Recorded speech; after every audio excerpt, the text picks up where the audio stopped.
Have you killed lavender before? You bought that gorgeous, fragrant plant from the nursery, pictured a purple Provence-style hedge spilling across your garden, and within 6 weeks, it looked like a pile of dried twigs. To make sure this doesn't happen to you anymore, today I'm not only going to show you the 5 rules for caring for lavender, but I'll also give you the names of the right varieties to use. I'll also explain, among other things, where the best place is to grow lavender, why you should water it very sparingly, and how to prune it properly so it doesn't get woody. But let's take it one step at a time. And most importantly, don't skip any further, so you don't make any more mistakes. Most people believe they just don't have a green thumb, or that their soil is simply bad. But here is the surprising truth. Your lavender isn't dying because you're a bad gardener. It's dying because you're being too nice to it. In the next few minutes, I'm going to show you how to grow lavender so tough it will literally outlive your interest in gardening. All by doing less, not more. No expensive fertilizers, no complicated schedules, just the art of professional neglect. The 5 rules will turn everything you've been told about gardening so far on its head. We're going to talk about the hillside trick and the pruning mistake that kills 90% of plants permanently. But pay close attention to rule number 3. It is the single most important rule for lavender, the one that saves more plants than anything else. And yet, it's the one almost every garden center gets wrong. If you miss this one, the other 4 rules won't do you any good either. I remember my first garden. I spent a fortune on high-quality compost and organic fertilizers. I treated my lavender like royalty. I watered it every morning as the sun came up, feeling like the perfect gardener. Within a month, the stems went gray, then black, and the whole thing collapsed into a mushy mess. I didn't understand it until years later, when I stood on a rocky, wind-battered hillside in the Mediterranean. There was lavender everywhere, growing out of cracks in solid limestone, baked by a brutal sun, with no one to water it or feed it. That's when it hit me.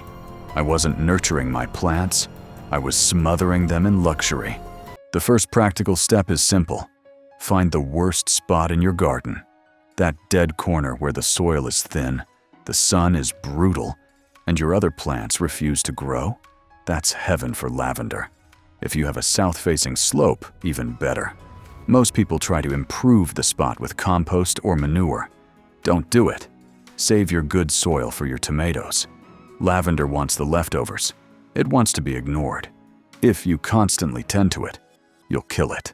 To grow lavender, you have to understand one thing. It's not a pampered ornamental. It's a desert survivor.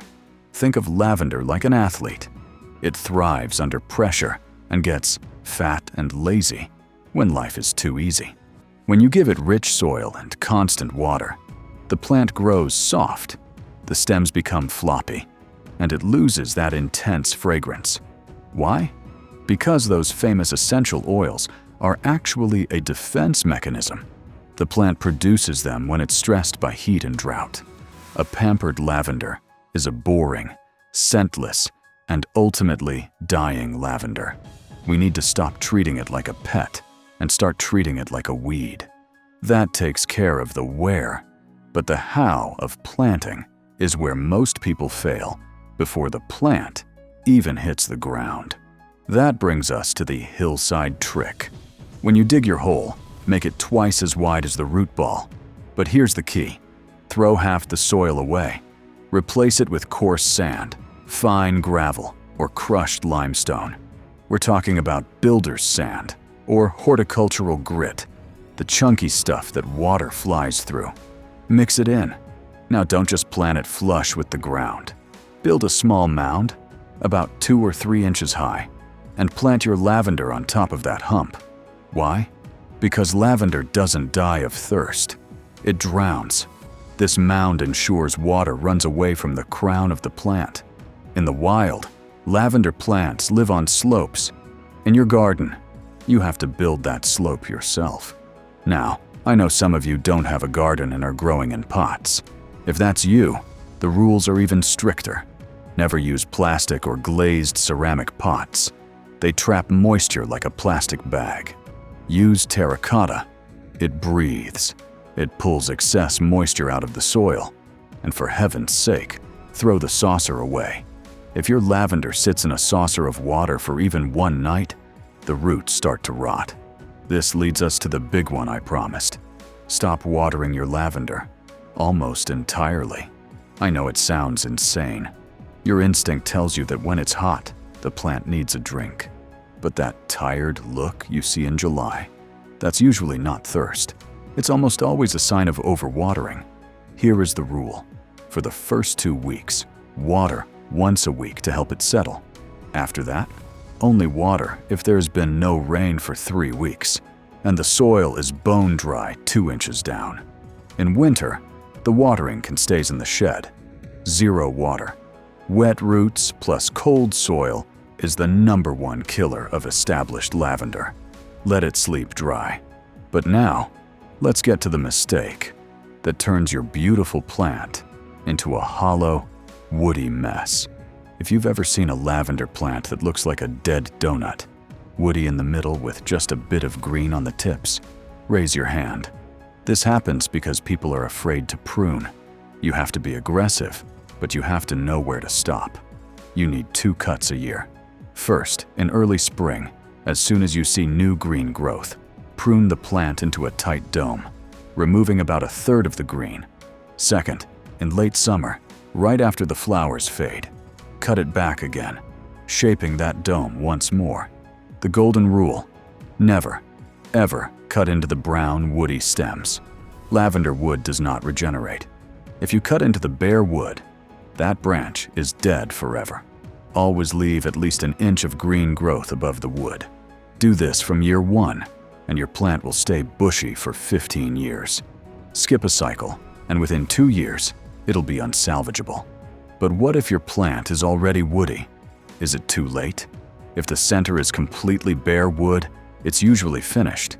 But if there is even a tiny bit of green near the base, you can try renewal pruning by cutting just above those lowest green shoots.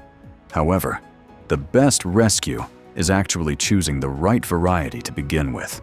Most lavender that dies in home gardens does so because the wrong variety was planted in the wrong climate.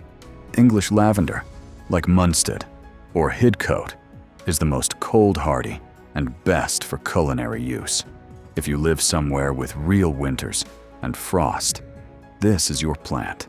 French and Spanish lavender have those beautiful rabbit ear flowers, but they hate frost. If you're in a cold zone, they are annuals at best.